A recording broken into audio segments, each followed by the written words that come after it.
Hi guys, and welcome back to another video on the Bridge YouTube channel where we bring you all things Chelsea. And let's get into part 2 of the Chelsea transfer news from today. It's a bit of a doozy today, so let's get into it. So let's start with Mason Mount. As I told you guys in the earlier video, part 1 of the transfer news today, that according to Matt Law, Chelsea was set to get a 50 plus 5 million bid for Mason Mount, and that it would be coming from Man United, and that Man United saw this as a take it or leave it deal, and that they were reluctant to go above what they were offering in their third deal, which is a 50 million base plus 5 million add-ons. So what has happened since that video? So Chelsea received that bid of 50 plus 5 million in add-ons. It's been a while. That was around about, I think it was around about 5 o'clock-ish, 4 o'clock-ish, and that all we knew from then was that Chelsea were contemplating the bid.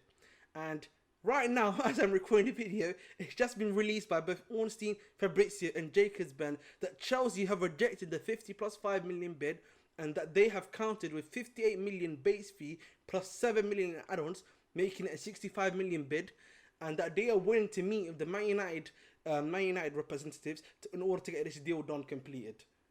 By hopefully before preseason. So again, that is a bit of a crazy news. I thought, that they would have accepted the 50 plus 5 million. Obviously, we know that Mason Mount, has said that he's not going to sign a new contract and he's trying to put pressure on the club to sell him.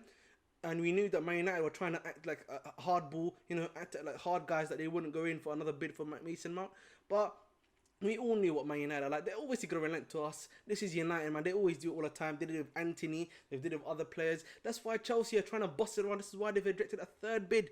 And then the other thing we need to realise is in regards to FFP, we're not worried anymore. We're about to still have it for roughly what's now £70 million for Kai Havertz. The Saudi stuff, which is for Koulibaly, Mendy and Ziyech. And we're about to sell Kovacic as well. So we've pretty much sold all of the players that we need to sell right now. And we're not worried about FFP. That's why we're in a bit more of a stronger position for Mason Mount compared to other ones. But I do still expect this deal to be done. I wouldn't be surprised if tomorrow or tomorrow after we find out something of around about 55 million in base, then 10 million in add-ons would probably be where I would see the both clubs coming together, in the middle, which I would think is very smart from the club. And that's pretty much it on the Mason Mount situation. Let's move on to the next player, which is Cesar Azpilicueta. So the latest news on him is that he's agreed personal terms of Inter Milan, and it's for a 2-year deal in terms of contract with Inter Milan, and that Chelsea and Cesar Azpilicueta are meeting with each other to get a contract termination agreement, and so that Azpi can go there on a free. And listen, man, Azpi is a legend of the football club. He's been a captain here for almost 4 years now, or 5. He's been a leader for us, as I said before. Been here 9 years, won it all for us. He deserves everything that he gets. And I wish him nothing but the best, man. Nothing but the best.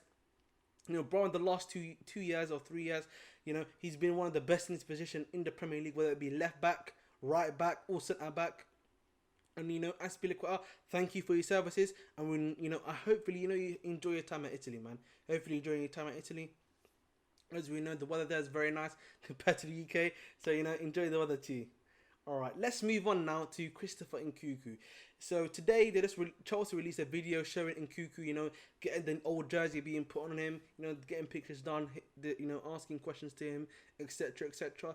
Part of the interview, when they asked him where do you like to play, he mentioned that he liked to play as a striker, and I found that to be fairly interesting in my opinion, because as you know, according to reports, Poch wants to play Nkunku in the 10 role. And then there's going to be a striker on top above him, and then you got the wingers over there.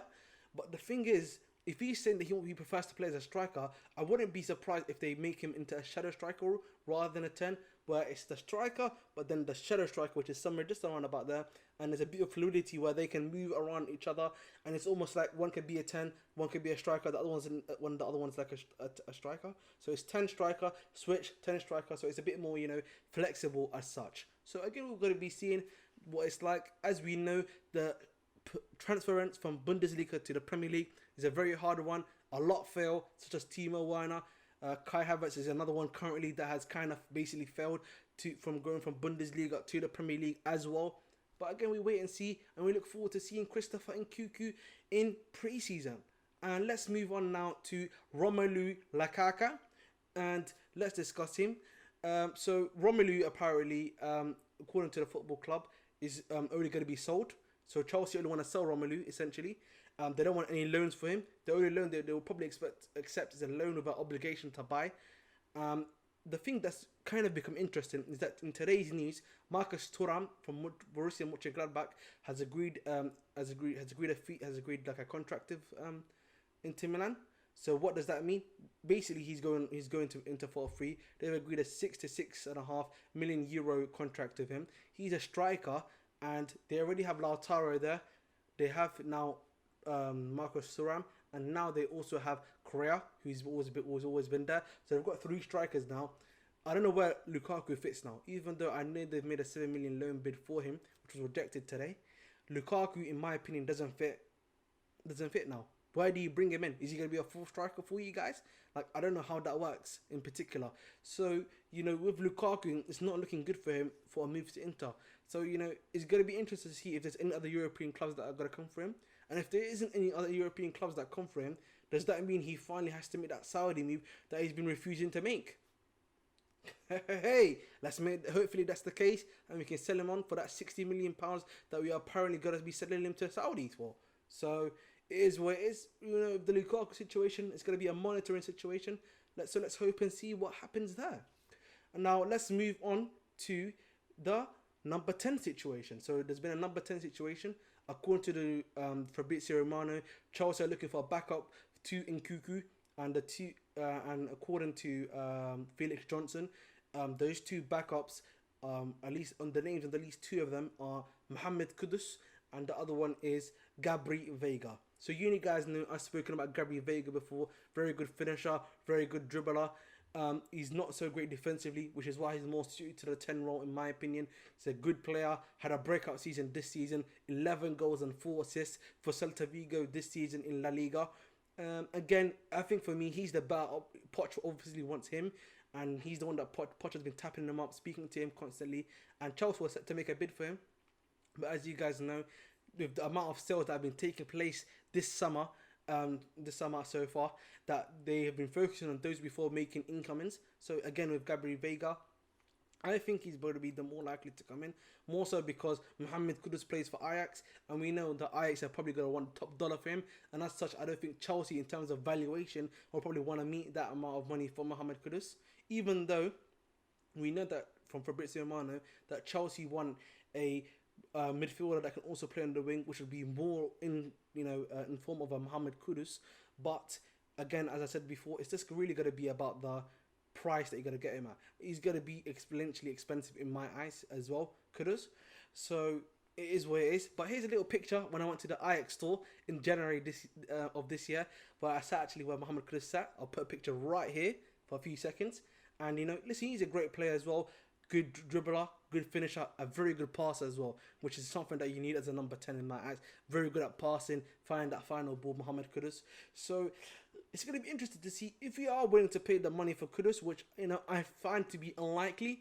Then we might be able to get him. There's obviously also Szoboszlai from RB Leipzig, but he has a release clause which activates from July. So you never know, maybe the club might go for him as well, even though gallagher.Veiga himself has another release clause as well. So, again, it's a wait-and-see approach, but I would argue that gallagher.Veiga is the much more likelier option to come to the football club. Now, let's speak upon 2 more. I've got 2 more topics left. Let's start with Caicedo. So, Chelsea were meant to be bidding for Caicedo this week, but because of the number of sales we're currently engaged in, which is finishing off the Havertz deal, finishing off all the Saudi deals for Mendy, Koulibaly, Ziyech, and then the Man City deal, which is basically competed because the medical has currently been done by Kovacic, from what I know. And that's 5 of them just done right now. And you've also got the Mason Mount deal, which I just speak about, which where they're going to have to start coming to meet with Man United representatives to get that deal done. So it is what it is. They're trying to finish that stuff first and then go for incomings. And apparently they're going to be bidding for Caicedo next week. They feel they have a lot of control in terms of the Caicedo deal.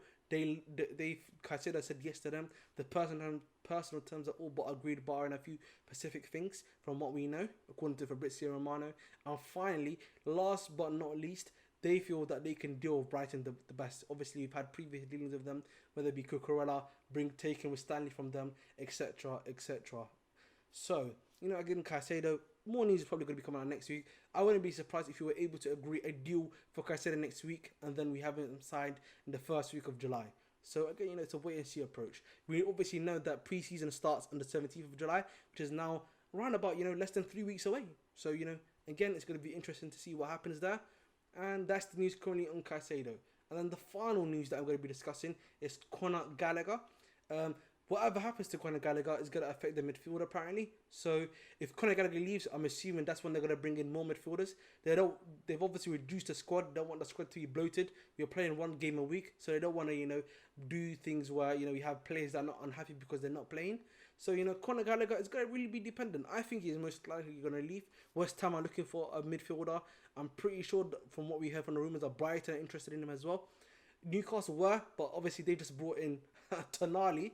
Yeah, man, Tonali, that's a great midfielder, by the way. A great buy by Newcastle. Unironically, these guys might be here to stay for top 4, speaking of that Tonali deal, because that's a good deal in my opinion. But yeah, I think with Gallagher, he's most likely going to leave, and that's going to allow us to have more space to do so. We already knew that Loftus-Cheek's has been AC Milan re-interested in him, so that's going to probably happen. So again, that is all for today.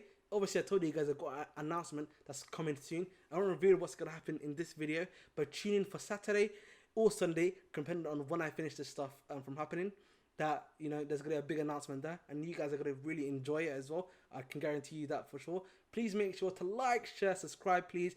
A subscriber in particular, because I'm only 4 away from 140 subscribers. Literally, we're growing the channel. We're getting bigger day by day. Soon enough, we're going to be at 1K subscribers. Thanks for every subscriber, for watching the video, and it's really much appreciated. For part 1 of the video on of the transfer news from yesterday, is going to be over here, and for more understanding on gallagher.Veiga in particular, who might be coming to the football club, here's a little video that I've got over here for him. Player profile. Have a nice one, guys.